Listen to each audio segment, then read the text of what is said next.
Bienvenidos jóvenes a esta nueva enseñanza de la guía de jóvenes. Qué alegría poder llegar hasta ese lugar donde usted está aprendiendo más acerca de cómo instruirnos y capacitarnos para dar esta importante lección evangelizadora en nuestra célula de jóvenes.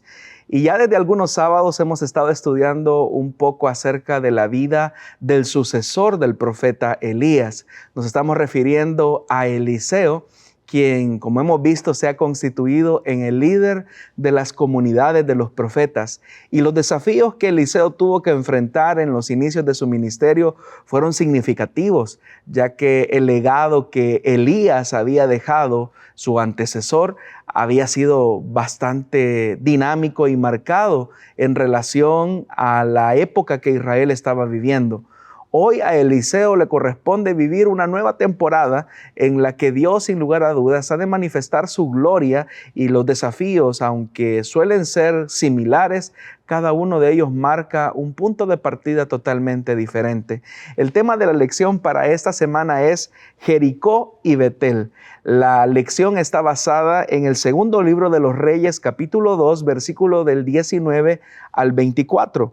La palabra de Dios dice de la siguiente manera: Luego los habitantes de la ciudad le dijeron a Eliseo: Señor, como usted puede ver, nuestra ciudad está bien ubicada, pero el agua es mala y por eso la tierra ha quedado estéril.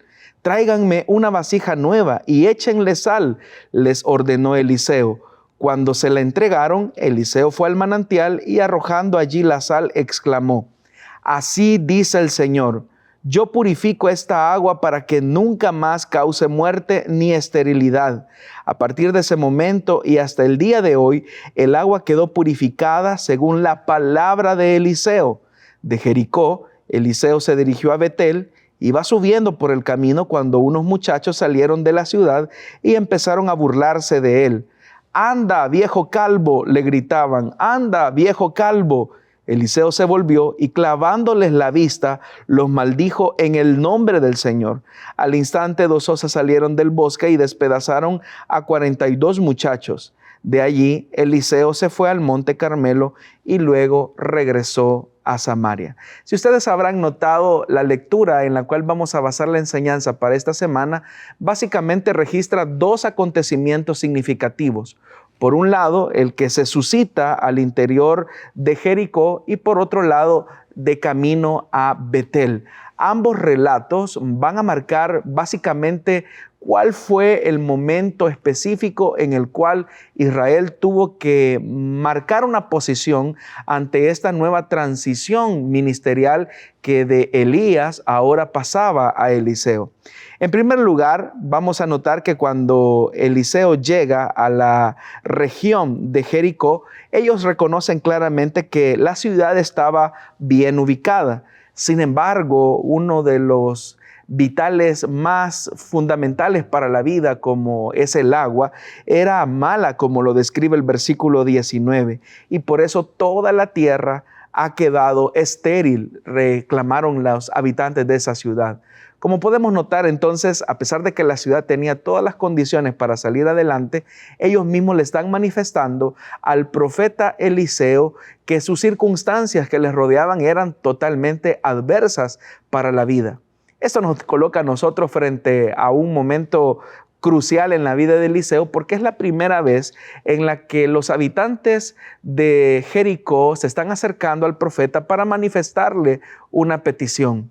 Sabían ellos ya que el tiempo de Elías había pasado, pero ahora tocaba el momento de Eliseo. Era acá el momento donde Eliseo tenía que claramente evidenciar que auténticamente había sido llamado por Dios y que ahora el respaldo a la palabra de Eliseo iba a ser comprobado por la manifestación sobrenatural de Dios. El primer punto que se menciona en la enseñanza para esta semana es nunca más muerte ni esterilidad. Si algo podríamos describir acerca de la ciudad de Jericó es que básicamente tenía esos dos elementos. La muerte era el resultado de las condiciones adversas que ellos tenían que enfrentar con la insalubridad del agua o la contaminación del agua. Los habitantes de Jericó deciden acudir a Eliseo para presentarle su problema con el agua, el líquido preciado para la vida. Contrario a lo que hizo el rey Ocosías, por ejemplo, en los primeros capítulos, que decidió pedir ayuda no a la persona indicada, pero sin embargo los habitantes de Jericó van hacia la persona correcta. En este caso era Eliseo. Aquí hay un paralelo bastante interesante, porque ustedes recordarán que allá en el Evangelio de Juan, cuando Jesús se encuentra en lo que se conoce como la boda de Caná y se ha presentado una situación un poco incómoda para aquella fiesta de bodas, la madre de Jesús decide acercarse a él porque el vino se ha acabado. Y es ahí donde nosotros podemos notar que María efectivamente va hacia la persona indicada para tratar la manera de resolver ese problema. Lo mismo están haciendo acá los habitantes de Jericó. Ellos están yendo a la persona correcta, en este caso el profeta Eliseo.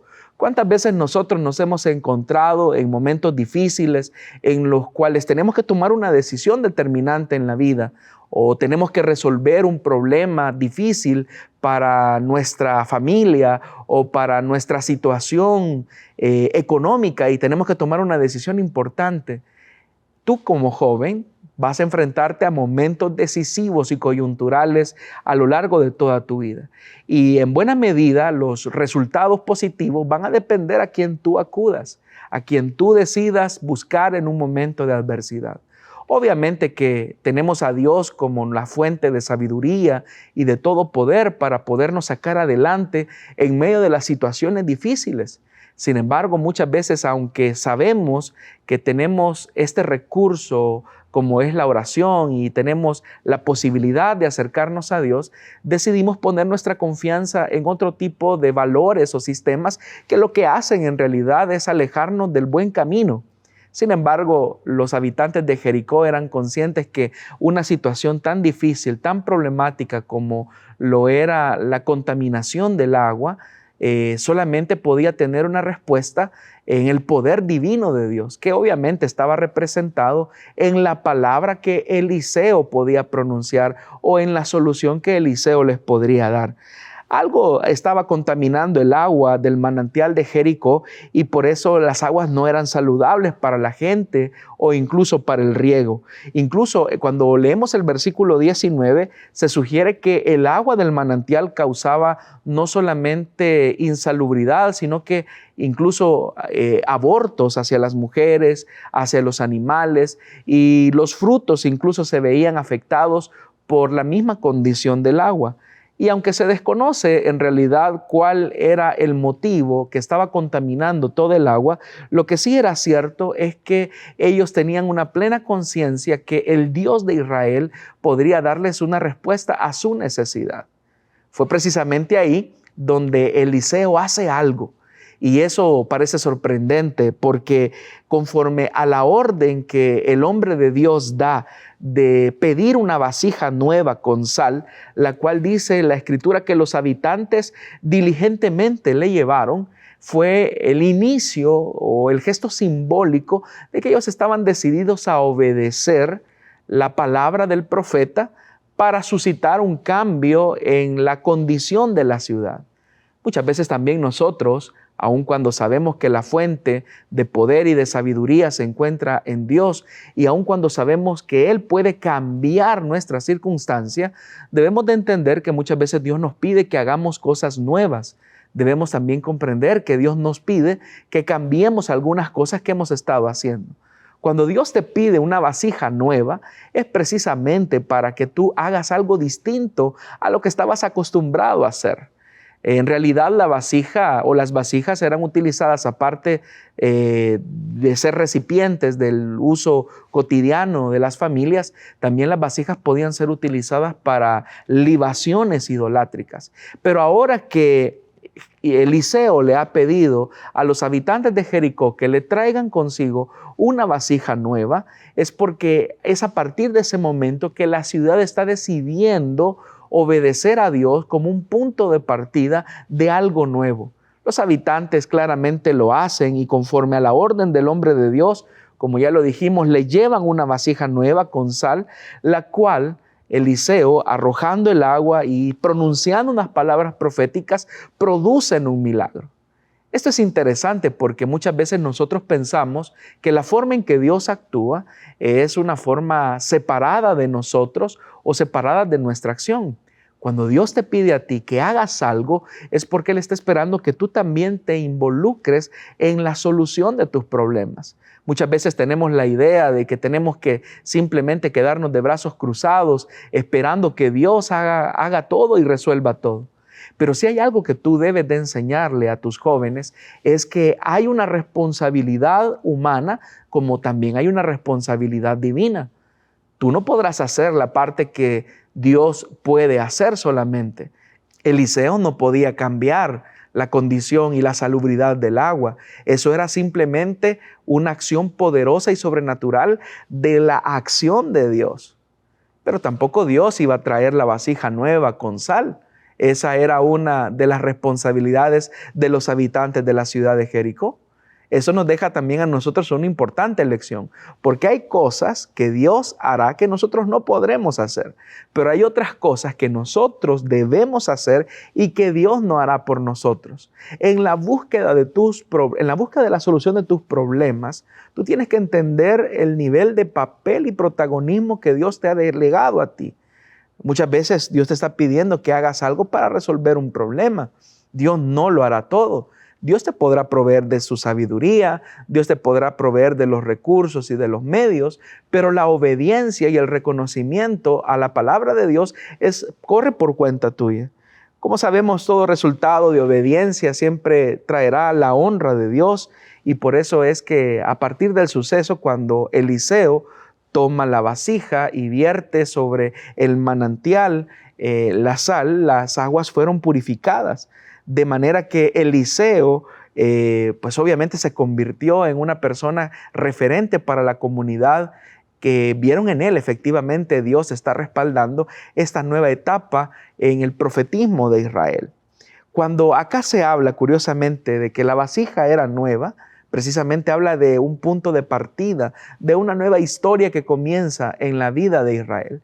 Qué bendición por los habitantes de Jericó que supieron reconocer con respeto al hombre de Dios y obedecieron la palabra que Dios les enviaba por medio del profeta. Pero esa es la primera parte de la historia, porque la enseñanza de esta semana incluye una segunda parte que no es tan buena.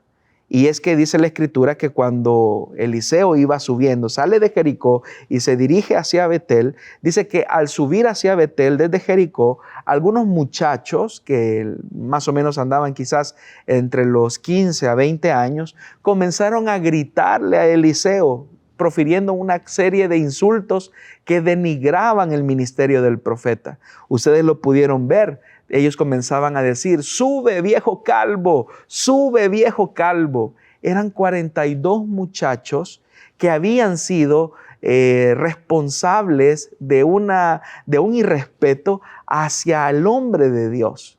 La Biblia dice que cuando eso ocurrió, el profeta Eliseo los volvió a ver porque no era una actuación correcta o un recibimiento correcto a lo que Eliseo representaba.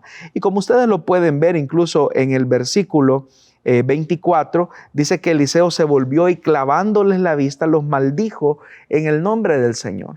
Es importante que entendamos por qué Eliseo responde de esta manera. Porque que estos muchachos estuvieran maldiciendo al profeta o insultando al profeta obedecía al mal ejemplo que sus padres le habían dado. Es decir, que cuando ellos comienzan a decirle, sube viejo calvo, están tratando la manera de mofarse del profeta al punto de decirle, bueno, si tú eres el sucesor de Elías, vamos a ver si también Dios a ti te sube o te eleva como lo hizo con tu antecesor. Están tratando la manera de mofarse de este proceso de transición que se había dado de Elías a Eliseo. Muchas veces también nosotros podemos notar que las nuevas generaciones responden con mucha malcriadeza por los malos ejemplos de sus padres. Hay que recordar que Israel estaba sumido totalmente en la idolatría, y el que ahora estos muchachos estuviesen faltándole el respeto a la dignidad del profeta era el resultado de que sus padres les habían enseñado a tener desprecio a los hombres de Dios, como en este caso era Eliseo. Lamentablemente, Eliseo tiene que responder de una manera severa, precisamente porque Eliseo representaba la palabra de Dios. Y digo que era lamentable no tanto por el profeta, sino que era lamentable por estos muchachos, porque al despreciar la palabra de Dios, ellos cosecharon sus insultos con la muerte. Es decir, que al irrespetar al hombre de Dios, al maldecir al nombre de Dios, ellos estaban vituperando el nombre de Dios. Ellos estaban faltándole el respeto al honor de Dios. Y eso no podía quedar así. De tal forma que cuando Eliseo toma la posición de clavarles la mirada y decirles que los maldijo en el nombre del Señor, la Escritura dice que al instante, es decir, a la palabra del profeta, 2 osas salieron del bosque y despedazaron a 42 muchachos. Uno podría decir que severa fue la palabra de Eliseo que provocó esto. Pero déjame decirte algo. De la forma en que nosotros tratamos la palabra nos tratará a nosotros. Alguien dijo con mucha seguridad, de la forma en que tú trates a la Biblia te tratará a ti. Si tú la honras, la amas, la aprecias, de ella vas a cosechar vida. Pero si tú la desprecias, la denigras y la ves como algo secundario, también esa Biblia explica claramente que vas a recibir la muerte. Es acá entonces donde vemos 2 importantes contrastes. Por un lado, los habitantes de Jericó que atienden con obediencia a las indicaciones del profeta, respetan la dignidad de lo que ese hombre llamado Eliseo representa. Él representa la presencia de Dios, la palabra de Dios viva en medio del pueblo. Pero por el otro lado tenemos a 42 muchachos que aun cuando están tratando la manera de gozar de la vida, tratando la manera de abusar de su posición y de la mayoría que conformaban ese grupo, ellos cosechan la muerte a raíz del irrespeto que ellos tienen. Entonces ustedes pueden contrastar un elemento que es importante. Por un lado, los habitantes de Jericó están inundados de muerte por las aguas que ellos consumen. Ellos acuden al profeta y de la acción del profeta Dios les da la vida. Y aquellos que estaban en una condición de muerte terminan teniendo una vida abundante. Pero aquellos jóvenes, aquellos 42 muchachos que tenían toda la vida por delante, que tenían todas las fuerzas, utilizaron esos recursos para menospreciar la palabra del Señor, para irrespetar al hombre de Dios, y aquellos que supuestamente tenían toda la vida por delante, terminaron en una condición de muerte. Esos contrastes marcan específicamente una verdad, y es que frente al camino de la palabra de Dios, nosotros tenemos dos caminos, dos posturas. Tú decides qué quieres hacer. La Biblia es el manual por excelencia de cómo Dios espera que nos conduzcamos por esta vida.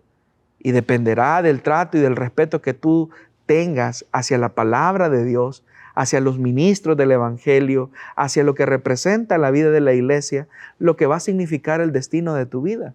Porque todas estas cosas se vinculan a Dios. Tal vez tú habrás escuchado compañeros en la universidad, o tal vez los jóvenes de tu célula están acostumbrados a escuchar comentarios que ridiculizan el Evangelio, maldicen el nombre de Dios, incluso se vuelven algunos hasta profanos con las cosas sagradas, con las cosas espirituales. Quizás hasta se hacen chistes vulgares de los hombres de Dios. Hay un irrespeto hacia las cosas espirituales. Y tal vez todos en el salón o en el grupo de compañeros de trabajo, eso es como motivo de burla y es algo que se tolera y se acepta. Pero la Biblia nos dice algo, que de toda palabra ociosa que salga de nuestra boca, tendremos que dar cuentas a Dios. ¿Cuál es entonces el trato que tú le das a la palabra? ¿Cuál es el trato que tú le das a los hombres de Dios, a los ministros del Evangelio? ¿Qué haces cuando alguien se coloca frente a ti representando las cosas de Dios y tú lo menosprecias, lo tratas con desprecio? ¿Sabes algo? Lo que tú le hagas a estos hombres de Dios, lo que tú hagas con estas cosas espirituales, se lo estás haciendo al Hijo de Dios. En alguna ocasión, cuando Jesús envió a sus discípulos a predicar la palabra, Él les dijo: si la ciudad a la que fueren los recibe atentamente, escuchan la palabra, la bendición quedará en esa ciudad porque los recibieron a ustedes. Pero si por el contrario, cuando ustedes llegan, los desprecian, los vituperan, los persiguen, los maltratan, ustedes sacúdanse el polvo de esa ciudad y a partir de ahí el juicio y el castigo será sobre ellos, porque no los despreciaron a ustedes, sino que me despreciaron a mí. Probablemente quizás algunas de las personas que han estado a nuestro alrededor y nos han estado bendiciendo con la palabra de Dios, muchas veces les hemos tenido de menos en la forma en que los tratamos o en la forma en que muchas veces ellos nos transmiten la verdad de Dios y creemos que simplemente es un discurso o una opinión de ellos. Pero aquellos que valoran y respetan lo de Dios también tendrán la honra y el respeto de Dios. Pero aquellos que menosprecian, aquellos que deshonran la palabra, también recibirán su consecuencia. Así que tú tienes estas dos verdades, estas dos paralelos del inicio del profeta Eliseo, de cómo la palabra puede llevar vida a quienes la reciben con respeto y honra, y cómo esa misma palabra también puede conducir a la muerte a aquellos que la menosprecian. Si tú enfatizas esta verdad en los jóvenes, te aseguro que con la ayuda del Espíritu Santo y la verdad de la palabra, los jóvenes entrarán en una reflexión profunda acerca de cómo es el trato y el respeto que le dan a Dios y todo lo que implica. Esta fue la enseñanza de esta semana. Que el Señor te bendiga y te use grandemente para que puedas llevar el mensaje de la palabra a los jóvenes de tu célula.